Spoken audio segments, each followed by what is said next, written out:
तो आज की वीडियो में मैं बात करने वाला हूँ कि अगर आपकी इंटर्नशिप अभी आने वाली है, इंटर्नशिप सीजन आने वाला है और आपका समर वेकेशन अभी चल रहा है, तो इसके अंदर यार पढ़ाई तो आप कर ही रहे हो, बट एक और बहुत इंपॉर्टेंट चीज़ होती है कि अपने रेज्यूमे को कैसे बिल्ड करें ताकि जो 2 महीने बाद इंटर्नशिप्स आए और ऑन कैंपस हुई या फिर हम अगर ऑफ कैंपस कुछ अप्लाई कर रहे हैं तो उसमें हमारे सिलेक्शन का जो चांस है वो कैसे और थोड़ा सा बढ़ सके। तो उसके बारे में हम बात करने वाले हैं। बेसिकली रेज्यूमे में क्या आपको डालना है, क्या नहीं डालना है, कैसा टेम्पलेट होना चाहिए, सारी चीज़ें के बारे में मैं यहाँ पे बात करने वाला हूँ। इनफैक्ट अगर प्लेसमेंट पर्सपेक्टिव से भी मैं बात करूँ, आप अगर प्लेसमेंट में बैठने वाले हो या जॉब कभी भी चाहिए तो सारे ही रोल्स के लिए ये वीडियो बिल्कुल परफेक्ट रहने वाली है कि आपको अपना रिज्यूमे कैसे बनाना चाहिए। ठीक है, तो उसके बारे में इस वीडियो में बात होने वाली है। डिस्क्लेमर, सबसे पहले यार एक पॉइंट मैं बोलना चाहता हूँ। अगर आपका रिज्यूमे बहुत बढ़िया है, इसका ये मतलब नहीं है कि आप ऑटोमेटिकली एक स्किल्ड पर्सन बन जाते हो, या फिर इसका ये भी मतलब नहीं है कि आपका ऑटोमेटिकली सिलेक्शन हो जाता है। ठीक है, तो बहुत सारे फैक्टर्स होते हैं सिलेक्शन के कभी भी कंपनी के अंदर। कैसा रेफरल है आपका, एक्चुअली में आपका रिज्यूमे आगे गया भी है देखने के लिए, क्योंकि ऐसे तो बहुत सारे लोग भेजते हैं, बट स्टिल हमें अपना रिज्यूमे तो बेस्ट ही बनाना होता है, क्योंकि एक टाइम के बाद तो यार ये चीज़ मैटर करती है डेफिनेटली। ठीक है, तो स्टार्ट करते हैं इस वीडियो को। सबसे पहली बात यार यहाँ पे मैं बोलना चाहता हूँ, प्लीज़ एक प्लेन और एक नॉर्मल आपको टेम्पलेट ही रखना चाहिए। आप जा सकते हो overleaf.com वेबसाइट के अंदर, वहाँ पे बिल्कुल प्लेन नॉर्मल, ठीक है, ब्लैक एंड वाइट, मैक्सिमम उसमें एक ब्लू कलर अगर हो, ठीक है, मैक्सिमम मतलब डुअल कलर वैसे तो, बट यूजुअली सिर्फ ब्लैक कलर का टेक्स्ट होना चाहिए आपके रेज्यूमे में। बहुत प्लेन टेम्पलेट होनी चाहिए, फ़ोटो नहीं होनी चाहिए रेज्यूमे के अंदर यार। बहुत ज़्यादा ऐसे सेक्शंस अलग अलग नहीं होने चाहिए, अलग अलग अजीबोगरीब डिज़ाइन, उसकी कोई रिक्वायरमेंट हमें नहीं होती है रेज्यूमे के अंदर। It should be very neat and clean and plain and simple. ठीक है, यहाँ पे एक और चीज़ यार, रेज्यूमे का जो हमारा साइज़ होना चाहिए, बेसिकली एक ही पेज का रेज्यूमे हमें बनाना चाहिए। स्पेसिफिकली आप में से 99.99999999% स्टूडेंट्स को कॉलेज स्टूडेंट्स ही हैं यहाँ पे, ठीक है, जिनके पास ज़्यादा कोई एक्सपीरियंस नहीं है, तो एक ही पेज का रेज्यूमे बनता है। बहुत ही रेयर केसेस में अगर कोई 10-15 साल से काम कर रहा है तो वो कई बार 1.5 पेज के रेज्यूमे, वैसे अब तो वो भी नहीं बनते, ठीक है। तो एक ही पेज का रेज्यूमे आपको बनाना है। शो ऑफ आपको नहीं करना है कि आपको इतनी सारी चीज़ें आती है तो कैसे लिखूँ, मेरा तो एक पेज में फिट ही नहीं हो पा रहा है कंटेंट। वैसे तो ऐसे बहुत कम बच्चे होंगे, आप में से मेजॉरिटी बच्चे तो ये होंगे कि यार कैसे इस एक पेज को हम भरे, बट अगर आपका ज़्यादा भर भी रहा है पेज तो आपको एक पेज के अंदर ही सारी चीज़ें रखनी है, इंपॉर्टेंट चीज़ें रखनी है, नॉन इम्पॉर्टेंट चीज़ों को आपको हटाना है। ठीक है, उसके बारे में भी थोड़ी देर में बात करेंगे इसी वीडियो के अंदर, बट ये आपका रहना है। फिर उसके बाद यार सिंपल मैं आपको एक टेम्पलेट बता देता हूँ कि क्या आपको चीज़ें इसमें करनी होती है। ऑनलाइन भी फ्री में मिल जाते हैं आपको वैसे, और overleaf.com पे मैंने आपको बताया, उससे भी आप बना सकते हो। प्लेन रिज्यूम में आपको क्या करना है, सबसे ऊपर यार आपका नाम होना चाहिए, मिडल में ही यूजुअली नाम रखो, सही है, आप लेफ्ट साइड में भी रख सकते हो। नाम के नीचे बहुत ही छोटे अक्षरों में आपके होने चाहिए कॉन्टैक्ट डिटेल्स, तो फ़ोन नंबर होना चाहिए, आपका मेल, ये दोनों चीज़ें होनी ही चाहिए। एडिशनली अगर आप गिटहब की अपनी लिंक लगा रहे हो तो दैट इज़ इवन बेटर। ठीक है, उसके नीचे यार आप अपने स्किल्स रख सकते हो, वैसे आप अपनी एजुकेशन भी रख सकते हो, ठीक है, बट आप अपने स्किल्स भी रख सकते हो, वो डिपेंड करती है चीज़ें। तो फॉर एग्जांपल अब एजुकेशन का जो सेक्शन है, पहले तो मैं सेक्शन बता देता हूँ, फिर मैं बताता हूँ ऊपर नीचे करने हैं या फिर कैसे करने हैं। आपको अपने रिज्यूमे के अंदर नाम हो गया, वो छोटे से कॉन्टैक्ट डिटेल्स हो गए। इसके बाद यार आपके कुछ सेक्शंस होते हैं, एजुकेशन, एक्सपीरियंस, प्रोजेक्ट, स्किल्स और फिर अचीवमेंट्स या स्किल्स एंड अचीवमेंट्स हो गया।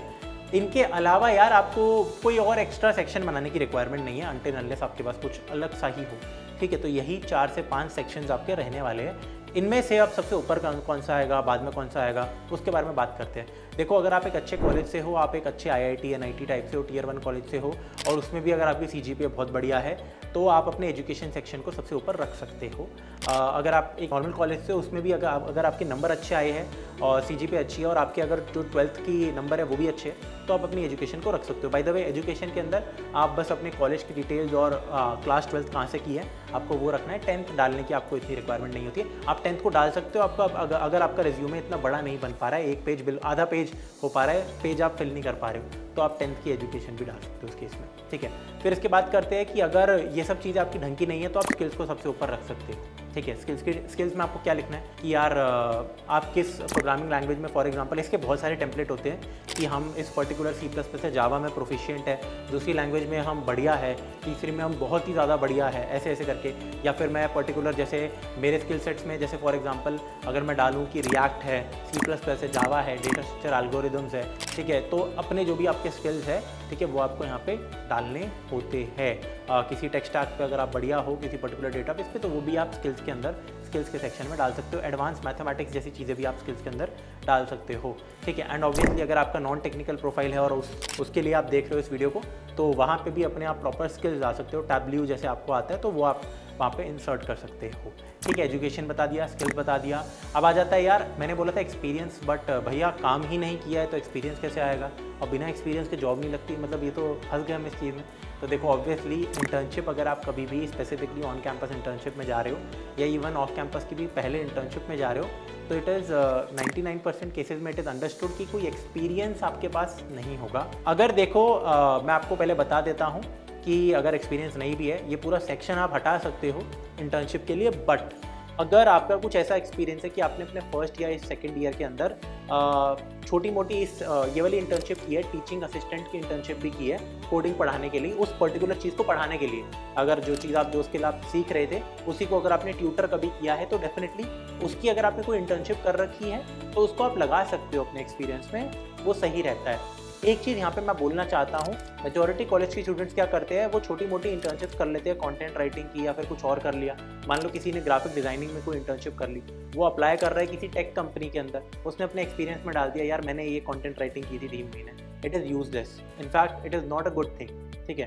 तो आपको देखना है कि आप किस चीज़ के लिए अप्लाई कर रहे हो। ऑफकोर्स अगर आप अप्लाई ही उन चीज़ों के लिए कर रहे हो तो it is a very very good thing कि आप उस चीज़ को डाल सकते हो, राइट। तो पोजीशंस देखने की किस में आप अप्लाई कर रहे हो यहाँ पे, और अगर कुछ भी ऐसा रेलिवेंट नहीं मिल पा रहा है तो एक्सपीरियंस हटा दो, it is absolutely fine. Internship के केस में कह रहा हूँ मैं यहाँ पे, ठीक है। और अगर आप प्लेसमेंट के केस में कह रहे हो, तो अगर किसी इंटर्नशिप आपने की है तो ऑफकोर्स आप पूरा का पूरा वो डाल सकते हो, आपका काम ही आसान हो जाता है, वरना आप छोटी मोटी चीज़ें यहाँ पे इंसर्ट कर सकते हो। फिर आती है मेन चीज़, सबसे ज़्यादा मतलब मेन एज इन की बहुत इंपॉर्टेंट चीज़ स्पेसिफिकली ऑफ कैंपस के लिए, प्रोजेक्ट्स। तो अगर आप एक ऑफ कैंपस इंटर्नशिप ग्रैब करना चाह रहे हो तो प्रोजेक्ट्स यार आपके होने ही चाहिए बढ़िया, ठीक है। क्योंकि ऑन कैंपस में तो मैं आपको सीधा सीधा बता देता हूँ, कंपनीज आती हैं आपकी CGPA के बेसिस पे, ब्रांच और कॉलेज के कॉलेज पे चलो आई गई, ब्रांच और CGPA के बेसिस पे आपकी शॉर्ट लिस्टिंग यूजुअली करती है।